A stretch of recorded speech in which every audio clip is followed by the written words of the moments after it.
few days ago, I shot a video about the things I really struggled with when I moved to Rusinga Island. Because simple life is just simple and it's good. Yeah, no one ever wants to pull an arm and a leg to look a certain way. You can imagine yourself in heels and all this makeup and all this expensive hairstyle or exaggerated hairstyle. It's not giving.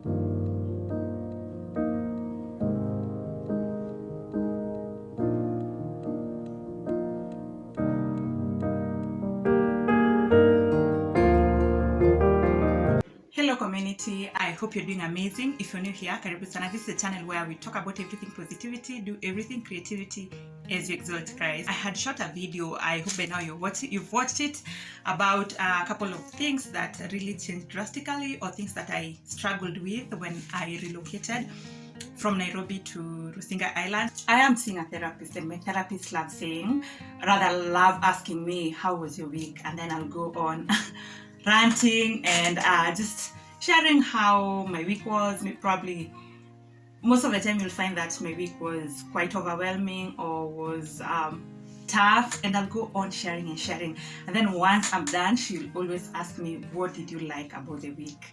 And I think she's taught me to look at things on both sides. A coin has both sides. There's the heads and the tails. Of course, the heads represent the things I've been enjoying, and then the tail, of course, represent all of them that I don't really like.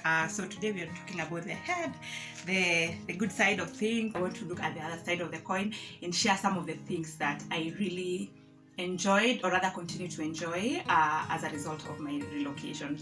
So I'll be having my notebook just here to be able to check, just so I am able to cover all of them. I hope you learn a thing or two from it. So the first thing that I continue to enjoy is natural food.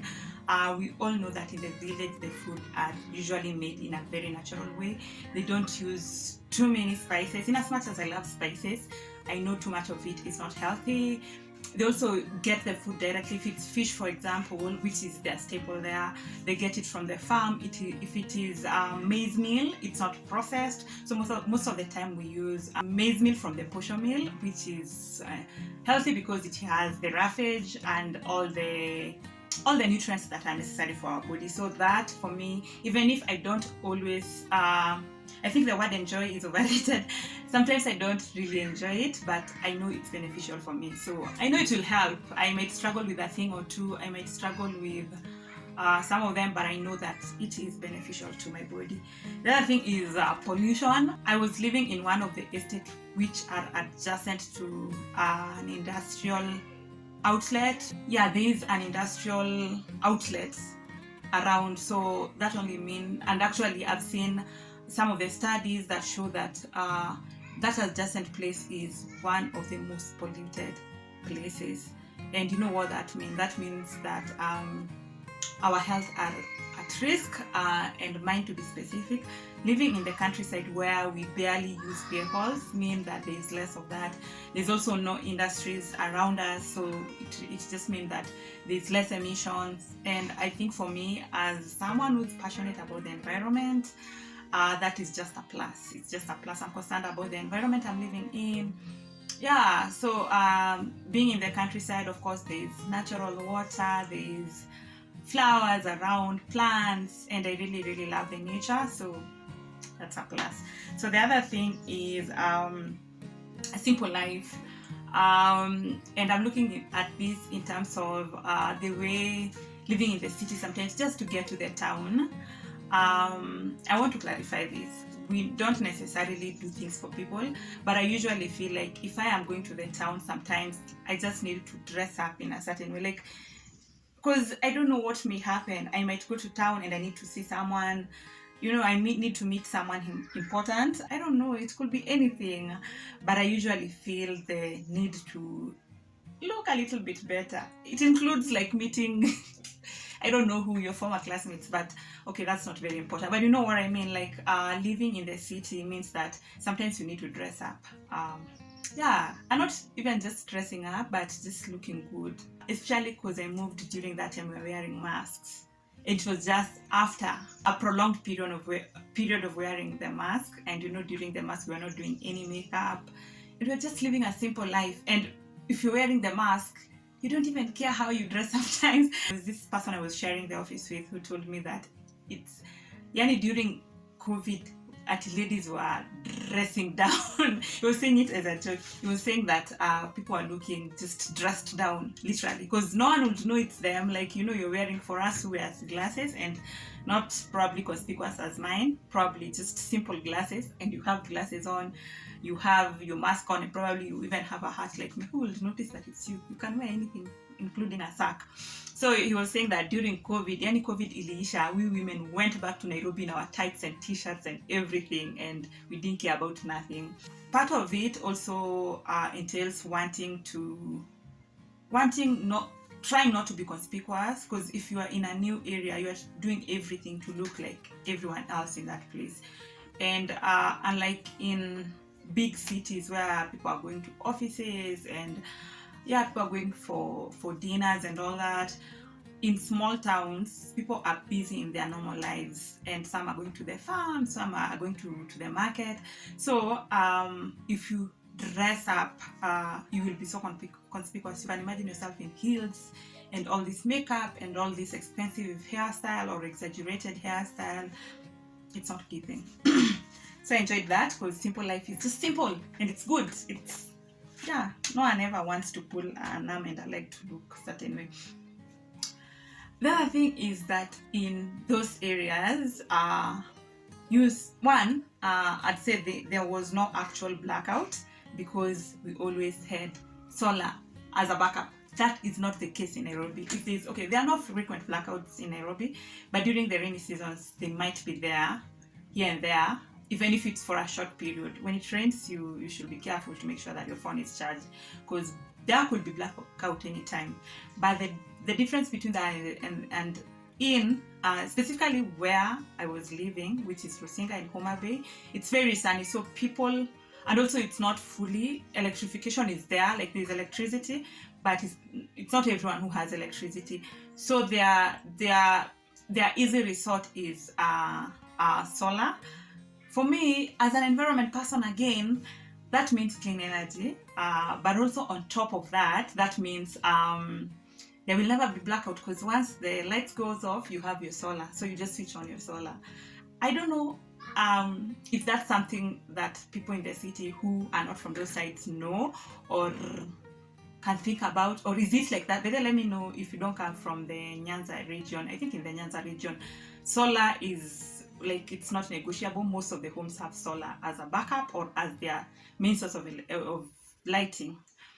Let me know if in your countryside you use solar either as a backup or as the main source of energy. And that is where we want to go. We want to move from depending fully on electricity and looking for ways to use cleaner methods of energy. So I think for me that meant 1, clean energy, and 2, no actual blackout, because I hate blackout. I hate darkness. I'm scared of darkness. So that meant that. So the other thing was Serenity. The lake is beautiful.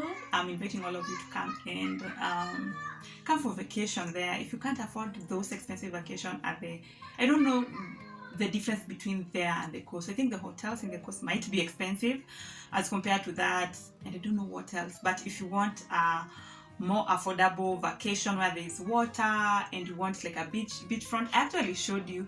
If you've not watched my previous vlog, go and watch it, because I showed you a hotel with a beachfront, and it's not just one, there are several with beachfronts. So if you want such an experience, probably at a budget, feel free to visit there. So there's Serenity, which is actually something good. And then the other thing was, last year it was very cold. The temperatures were low. And I remember people in Nairobi complaining that the temperatures were going all the way to less than 15 degrees. We actually didn't get anywhere less than 20. I remember when it was really cold, it was like at 21, which is not very cold. But in Nairobi, you guys were saying that you're experiencing below 20 degrees, you at 15. Actually can't tell how it feels at 15, but at our 21 it was slightly cold, but never like too cold. I know how cold it can get to Nairobi, whereby you're wearing socks and your duvet is not enough. It can get really cold, but there we never get to those low temperature, in as much as as a person, I prefer cold weather to hot weather. On the flip side, again, which included in the other things I struggled with, the hots were unbearable for me. So yeah, but the flip side of it never got very cold. The other thing is change. I think I needed change. Change is scary. I'm not those people who enjoy change. I love normalcy. I love things that are familiar. I'm scared of change. Yeah, because I want to know. Like, I just want to know. So I think this was God's way of stretching me. So the last thing that I enjoyed, rather that was beneficial as a result of my relocation, was change. So for me, change is something that is scaring, and I think change is inevitable. Change is important, and sometimes people like me might be change aversive, and we might stagnate as a result of fear for change. So I felt that this was my time to stretch and to overcome my fear for change. And I'm glad that I was able to make such a drastic change my career in terms of career path, change my job, change my environment, change, I won't say my friends, but that is inevitable, and change everything in my life. Probably change my church, which I've not been able to identify, but I think change is important. It's part of growth. It's part of just pushing ourselves and allowing ourselves to go through growth. I don't think there's growth without change. So I needed to get to that point whereby I embrace change. No matter how hard or unfamiliar or difficult, it was important. And I think more than anything, I'm so proud of myself for change. I don't know how to explain this, but I mean to say that I'm proud for taking the step to embrace change, because changes will come in life, and it doesn't necessarily means that the path I took was the perfect path or anything of the sort, but just the fact that I took a drastic change, for me, it's an important choice. I hope that you understand actually what I mean, because we always have to overcome our fears. And for me, the fact that I overcame my fear, that's the take home. That's the take home. Beyond the fact that whether going back to this career path was important, or living in this environment was important, or getting to this job was important, the fact that I was able to move from my comfort zone, things that are familiar. And let's even get to the Bible. Change is what God used to stretch people in the Bible. If you look at Joseph's story, of which for him it was unfortunate, he was sold, and he went to this land that was very unfamiliar. That's what God used. The story of Jacob going and living with his uncle, of which of course he was running away from his brother. When it comes to Abraham, he was told to leave his father's land and just to move to where God was going to show him.